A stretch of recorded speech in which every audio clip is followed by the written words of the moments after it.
করতে পারে নাই। আমি একটা নতুন ডাক দিয়েছি, দেখেন ধরতে পারেন কিনা। জাগো বাহে, এই যে সবাই জানে বাহে মানে বাবা হে, বেটাকেও বাহে বলি আর বাবাকেও বাহে বলি আমরা। আমার এই ডাক আজকে বাংলাদেশ না বিশ্বকে কাঁপিয়েছি আমরা। এখন ফুলবাড়ির লোক বলতে পারেন দুলু ভাই তিস্তা মহাপরিকল্পনা আমাদের কি লাভ হবে?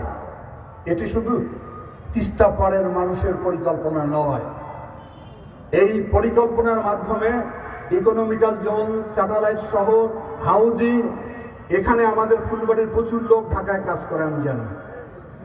তারা বাড়িতে গরম ভাত খেয়ে তিস্তা পাড়ের শিল্প কারখানায় কাজ করতে পারবে। কর্মসংস্থান হবে হাজার হাজার লক্ষ লক্ষ মানুষের।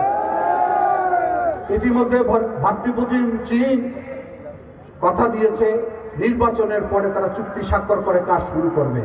এই একটা কাজ যদি আমরা করতে পারি তাহলে রংপুরের মানুষকে আর মোংলার কথা বলা যাবে না, মফিজও বলতে পারবে না কেউ।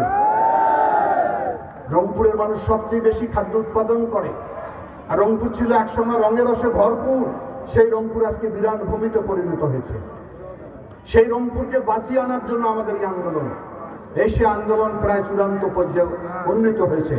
আপনারা সহযোগিতা করবেন। এই তিস্তা মহাপরিকল্পনা শুধু ফুলবাড়ি না, এর অংশ রাজারহাট দিয়ে প্রবাহিত হয়েছে। ওই অংশের ভোটারদেরও এটার প্রয়োজন হয়েছে। আমরা এটা বাস্তবায়নের মধ্য দিয়ে কর্মসংস্থানটা সৃষ্টি করব। আমাদের প্রিয় চেয়ারম্যান গত 3 দিন আগে রংপুরে এসেছিলেন। উনি অত্যন্ত গুরুত্বপূর্ণ 2-3টি কথা বলেছেন রংপুরের মানুষের জন্য।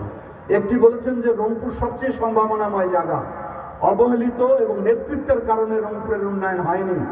আপনারা ধানের শীষে ভোট দেন, রংপুরকে আমি সবচেয়ে বেশি গুরুত্ব দিব।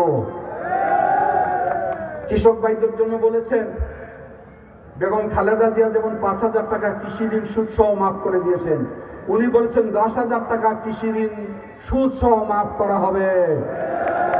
উনি আরো একটা কথা বলেছেন, এনজিও থেকে প্রচুর ঋণ নেই আমরা, রেজিস্টার্ড এনজিও গুলো থেকে যারা ঋণ নিয়েছেন সমস্ত টাকা সরকারের তহবিল থেকে পরিশোধ করে দেওয়া হবে। ফ্যামিলি কার্ডের কথা বলেছে, কৃষক কার্ডের কথা বলেছে, এগুলো তো বলেইছে। এই যে রংপুরকে নিয়ে ওনার যে ভাবনা, সেই ভাবনা আমার সঙ্গে যখন মাঝে মাঝে ওনার কথা হয়, আমি বলেছি যে রংপুরে সবচেয়ে বেশি শিল্প কারখানা করতে হবে আপনার। কিভাবে করবেন? আমি রংপুরের সবচেয়ে জমি সস্তা, রংপুরের সবচেয়ে শ্রম সস্তা, রংপুরের আইন শৃঙ্খলা সবচেয়ে ভালো। সুতরাং যদি আপনি গ্যাস দিতে পারেন রংপুরে, তাহলে শিল্প কারখানা এখানে নির্মাণ করা সম্ভব হবে।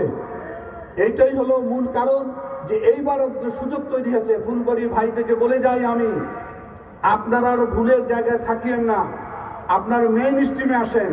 মেইন দল, যে দল ক্ষমতা যাবে সেই দলে আসেন, তাহলে ফুলবাড়ির ভাগ্যের পরিবর্তন ঘটবে।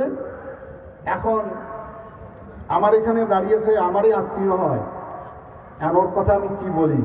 কি মার্কারটা? শাপলা কলি।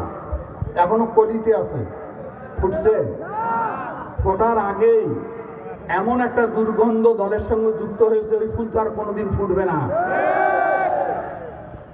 স্বাধীনতার আমার পিতা সহ 30 লক্ষ মানুষ শহীদ হয়েছে, 2 লক্ষ মা বোন ইজ্জত দিয়েছে, তাদের সঙ্গে জোট বেঁধেছে শাপলা কলি। এই ফুল আর ফোটার কোনো সুযোগ নাই। ওরা যদি নিজেরাই নির্বাচন করত, ওদের আন্দোলনে তাদের অগ্রণী ভূমিকার জন্য আমাদের একটা সমর্থন থাকতো। মিলেমিশে একাকার হয়ে গেছে। তাদের আমির সকালে এক কথা বলে, বিকালে এক কথা বলে। সারা বাংলাদেশের মায়েরা বোনরা ফুঁসে উঠেছে তার বক্তব্যে। যে সমস্ত কর্মজীবী মহিলা নাকি বাইরে কাজ করে, তারা নাকি খারাপ কাজের সঙ্গে যুক্ত থাকে। কি ধরনের কথা বলে! তাদের যে আমির, তারা বেহেশতের টিকিট বিক্রি করে। বেহেশতের মালিককে, আসমানের মালিককে, জমিনের মালিককে। এটা যারা বিশ্বাস করে তাদের ঈমান থাকবে না। পৃথিবীতে 10 জন মানুষ বেহেশতের খবর পেয়েছে, আর কেউ পেয়েছে? ওদের নিজেদের ঠিকানা নেই, ওরা আমাদেরকে বেহেশতে নিয়ে যাবে।